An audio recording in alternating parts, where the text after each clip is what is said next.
Wat sê die Bybel oor kinders? Vandag gaan ons bietjie kyk na wat die skrifgedeelte sê oor kinders spesifiek. Ons weet Jesus het gepraat oor kinders, ons weet die Bybel praat spesifiek oor kinders en dat dit in die Bybel is en dat ons nie dit kan ignoreer nie. Maar wat is die verse of wat is dit wat die Bybel vir ons leer oor kinders of dit wat die Bybel vir ons wil sê oor kinders? Vandag gaan ons net kyk na die verse en dis redelik self-explanatory, maar ons gaan nie in detail ingaan nie, ons gaan nie uitbrei nie, ons gaan net kyk wat sê die skrifte oor kinders. En ons begin by Psalm 127 en ons lees vers 3.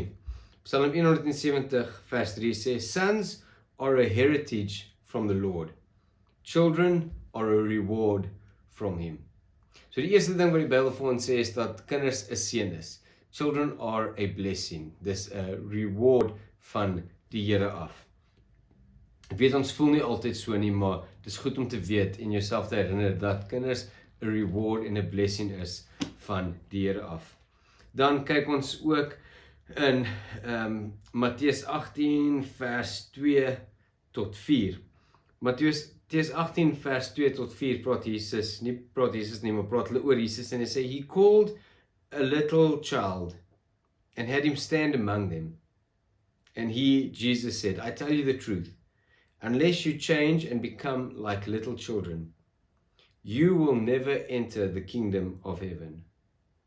Therefore, whoever humbles himself like this child is the greatest in the kingdom of heaven. Wat sê die Bybel oor kinders? Die Bybel leer vir ons dat hulle 'n voorbeeld is.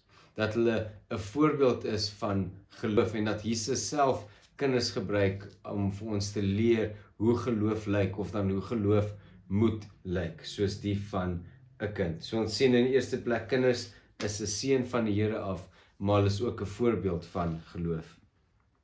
En dan lees ons in Filippense 6 vers 4. Fathers, do not exasperate your children. In ander woorde, moet hulle nie kwaad maak nie. Do not provoke them to anger, sê die een vertaling. Fathers, do not exasperate your children. Instead, bring them up in the training and instruction of the Lord. So daai gedeelte sê vir ons dat kinders ons verantwoordelikheid is.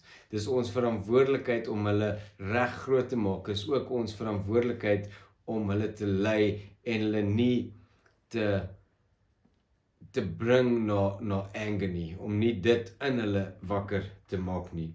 Do not exasperate your children, instead bring them up in the training and instruction of the Lord. Hulle is ons verantwoordelikheid, is kinders.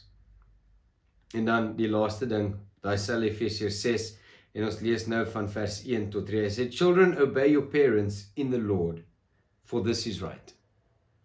Honor your father and mother, which is the first commandment with a promise, that it may go well with you, and that you may enjoy long life on the earth. Die laaste ding wat die Bybel vir ons sê, of wat ons na gaan kyk vandag, die Bybel sê baie meer, maar die laaste ding waarna ons gaan kyk vandag, wat die Bybel sê oor kinders, is dat hulle respekvol moet wees. Dat kinders, children obey your parents, hulle gehoorsaam moet wees en respekvol moet wees teenoor nie net hulle ouers nie, maar ouers oor die algemeen. Honor your father and mother, which is the first commandment with the promise that it may go well with you and that you may enjoy long life on earth. So wat sê die Bybel oor kinders? In die eerste plek sê die Bybel dat kinders 'n seën vir ons is. In die tweede plek sê die Bybel dat kinders 'n voorbeeld vir ons is van geloof in die Here. Die kinders is ook ons verantwoordelikheid. Dis ons verantwoordelikheid om hulle reg groot te maak en kinders moet ook gehoorsaam wees aan die ouer. En dit is wat die Bybel sê oor kinders.